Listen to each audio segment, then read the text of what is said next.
आज की वीडियो की शुरुआत मैं इस डहलिया के सुंदर फ्लावर के साथ कर रही हूँ। Hello friends, welcome to my channel garden and gardening.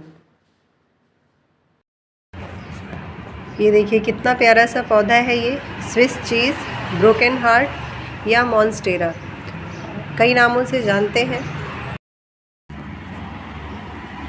और सभी पौधों से अलग और सभी पत्तियों से अलग इनकी पत्तियाँ होती हैं। और देखिए पत्तियाँ इस तरह से कट हैं, बीच में कटिंग है इनमें, और इजी टू ग्रो है प्लांट ये बिल्कुल, और इंडोर प्लांट है। तो फ्रेंड्स, अगर ये वीडियो आपको पसंद आती हो तो वीडियो को लाइक और शेयर करिएगा, और वीडियो में लास्ट तक ज़रूर बने रहिएगा और कमेंट करके बताइएगा कि वीडियो कैसी लगी। सबसे पहले मिट्टी की बात कर लेते हैं।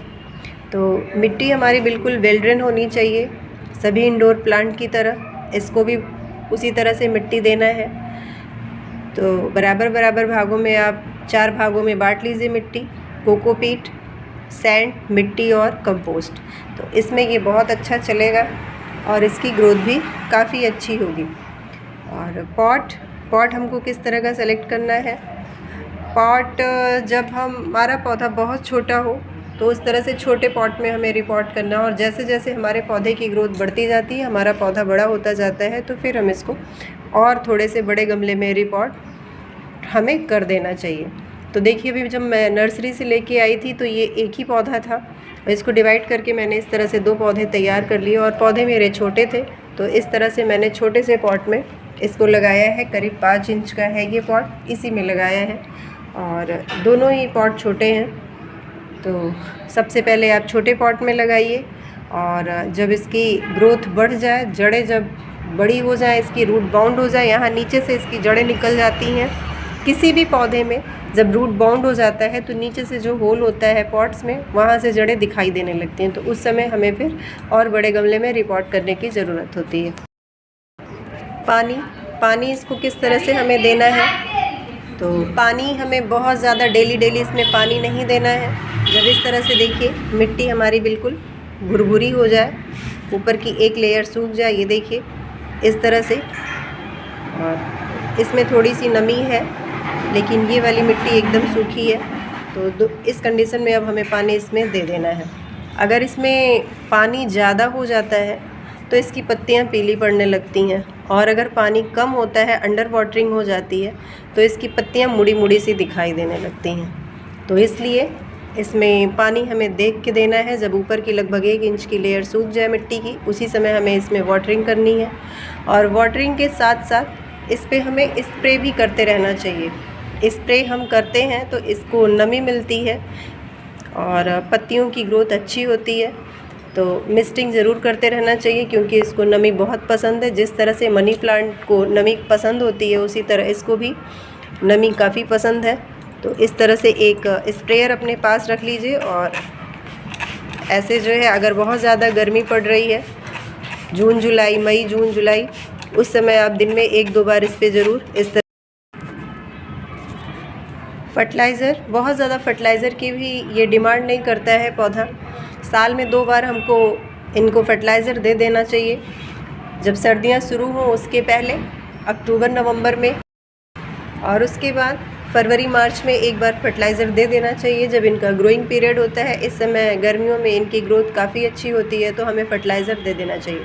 तो ड्राई फॉर्म में हमें ड्राई कंपोस्ट क्या देना है, गोबर की खाद इसके लिए, या वर्मी कंपोस्ट काफ़ी अच्छा होता है, क्योंकि ये नाइट्रोजन रिच फर्टिलाइज़र होते हैं कंपोस्ट, और इनको नाइट्रोजन वाले ही फर्टिलाइज़र ज़्यादा पसंद हैं, क्योंकि ये पत्तियों वाला प्लांट है, इसमें फ्लावरिंग होती नहीं है, तो हम पत्तियों से ही इनकी खूबसूरती होती है। तो जितना नाइट्रोजन मिलेगा, पत्तियाँ हमारी इतनी ही ग्रीन और सुंदर होंगी।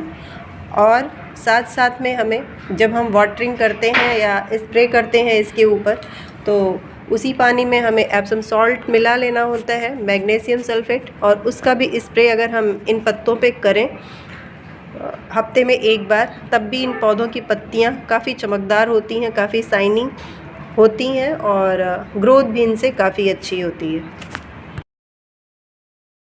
पौधों को रखना कहाँ है। इन पौधों को बिल्कुल भी धूप पसंद नहीं है। अगर थोड़ी सी भी इनको धूप मिल जाती है, अच्छी धूप, तो इनकी पत्तियां जलने लगती हैं, ब्राउन होने लगती हैं। तो हमको इन्हें शेड एरिया में रखना है, शेडेड एरिया में, जहाँ पे छाया हो या ब्राइट लाइट हो और छन के धूप आए, तो इस एरिया में रखिए। और जितने भी इंडोर प्लांट होते हैं उनको अलग थलग ना रखिए कि 2 पौधे और कहीं रखें, 2 पौधे कहीं और रखे हैं, ग्रुप में रखिए। तो एक दूसरे के सहारे, एक दूसरे के मॉइस्चर से ये पौधे जो है हमारे चलते रहेंगे। और इस तरह देखिए, मैंने भी इंडोर छोटा सा एरिया बनाया है और पूरा यहाँ पे इंडोर प्लांट ही मेरे, और यहाँ पे एक इस तरह से फाउंटेन भी तैयार कर दिया है। तो इस फाउंटेन को भी बीच बीच में मैं कभी कभार चला देती हूँ, 15 मिनट, 20 मिनट या आधे घंटे के लिए। तो इससे भी यहाँ पे नमी बनी रहती है, तो ये पौधे हमारे ख़राब नहीं होते हैं। और अगर हमें टेरेस पे रखना है, टेरेस गार्डनिंग हम करते हैं, तो जो हमारे टेरेस में या जो हमारे गार्डन में बड़े बड़े पौधे होते हैं उनके नीचे भी अगर हम रख दें तो वहाँ भी छन के धूप मिलती है और वहाँ भी ये पौधे हमारे अच्छे से चलते हैं। बस वहाँ पे नमी हो और दिन में हम 1-2 बार स्प्रे ज़रूर करें, क्योंकि खुली छत पे गर्म हवाएं चलती हैं, जिससे इनके ख़राब होने के चांस ज़्यादा रहते हैं। इन पौधों को हम एक से कई पौधे आसानी से तैयार कर सकते हैं। जिस तरह से मनी प्लांट की कटिंग हम तैयार करते हैं, उसी तरह से इसमें भी देखिए एरियल रूट्स निकले होते हैं, सेकेंडरी रूट, और इनको भी हम मिट्टी में या पानी में आसानी से ग्रो कर सकते हैं। तो इस तरह से, अभी मेरा पौधा छोटा है, मैं कटिंग करके नहीं दिखाऊंगी। आप इस तरह से कट करके, और नॉड एरिया उसमें ज़रूर हो, सिंपली पानी में आप डाल दीजिए या मिट्टी में डाल दीजिए, नमी बना के रखिए और छाया वाली जगह पे रखिए। तो इसमें हफ्ते भर के अंदर रूट्स बनने लगते हैं। जिस तरह से मनी प्लांट को हम पानी में भी और मिट्टी में भी ग्रो कर सकते हैं, वैसे ये भी मिट्टी और पानी में आसानी से ग्रो हो जाता है। और जब ये पौधा हमारा थोड़ा सा बड़ा हो जाए तो इसमें मॉस स्टिक का यूज़ ज़रूर करें, क्योंकि मॉस स्टिक जब हम लगाते हैं तो पानी देते समय उस पर भी हम नमी बनाए रखते हैं, पानी का छिड़काव करते हैं, तो मॉस स्टिक से नमी इसको मिलती रहती है। और जब ये मॉस को पकड़ता है या इसकी एरियल रूट्स स्टिक को पकड़ती हैं तो उससे नमी लेती रहती हैं और इसमें ग्रोथ काफ़ी अच्छी हो जाती है और एक सपोर्ट भी मिल जाता है। अगर हम मॉस स्टिक नहीं लगाते हैं तो ये नीचे की तरफ भी लटकती हैं, तो इसको हम 2 तरह से भी लगा सकते हैं, मॉस स्टिक पे भी लगा सकते हैं और हैंगिंग प्लांटर में भी लगा सकते हैं। ये हैंगिंग प्लांटर में भी काफ़ी खूबसूरत दिखते हैं नीचे की तरफ लटकते हुए। तो अभी तो मेरे पास 2 पौधे हैं और कटिंग से मैं पौधे तैयार करूँगी तो अगला पौधा मैं हैंगिंग प्लांटर में ही लगाऊँगी। यहाँ मैं मॉन्स्टेरा के प्लांट की रिपोर्टिंग करने जा रही हूँ और देखिए इसके लिए मैंने प्लास्टिक का पॉट लिया है। और जब भी हम प्लास्टिक के पॉट का यूज़ करें तो उसमें हमें ढेर सारे होल बना लेने चाहिए जिससे पानी उसमें रुके ना, क्योंकि मिट्टी के गमले में तो पानी जल्दी सूखता है लेकिन प्लास्टिक और सेरेमिक में पानी जल्दी सूखता नहीं है। और इसके लिए मिट्टी मैंने जिस तरह से सभी इंडोर प्लांट के लिए मिट्टी बनती है वैसे ही इसमें बनानी है। 4 बराबर भागों में मिट्टी मैंने मिला लिया है। इसमें कंपोस्ट है और कोकोपीट है और मिट्टी और 1 भाग रेत है, और इसी से हमारा मिट्टी बढ़िया बन जाएगा। और ये मिट्टी इतनी भुरभुरी और हल्की बनेगी कि इसमें इसकी जड़ें बहुत आराम से फैलेंगी, और जब जड़ों की ग्रोथ अच्छी होगी तो हमारा पौधा भी अच्छी तरीके से बढ़ेगा। नर्सरी में ये जिस मिट्टी में लगा था वो लाल मिट्टी थी और कोकोपीट, इन्हीं दोनों के मिक्सचर में लगाया गया था इनको। तो अगर हम इसी मिट्टी में इसको रहने देते तो ये पौधा मेरा ख़राब हो जाता। कुछ दिन तो गार्डन में अच्छा से चलता, उसके बाद ये धीरे धीरे ख़राब हो जाता है, क्योंकि लाल मिट्टी में अगर एक बार पानी हम भूल जाते हैं तो वो मिट्टी इतनी हार्ड हो जाती है कि पूरी जड़ों को सुखा देती है। तो इसलिए जब भी लाल मिट्टी हो या चिकनी मिट्टी हो उसको हटा के ही रिपोर्टिंग करनी चाहिए। दोनों ही पौधों को मैंने छोटे छोटे पॉट्स में लगाया है। जब एक बार इनकी ग्रोथ स्टार्ट हो जाएगी तो मैं दोबारा इनको बड़े पॉट में शिफ्ट करूंगी और साथ में ही मॉस स्टिक लगा देंगे। मॉस स्टिक इसमें भी हमको लगा देना चाहिए जिस तरह से हम मनी प्लांट में लगाते हैं। इसके भी एरियल रूट्स निकलते हैं और जब मॉस स्टिक लगा रहेगा तो इसके बढ़ने में मदद मिलती है, उसके सहारे ये बढ़ता है और मॉस स्टिक से इसको नमी भी मिलती है।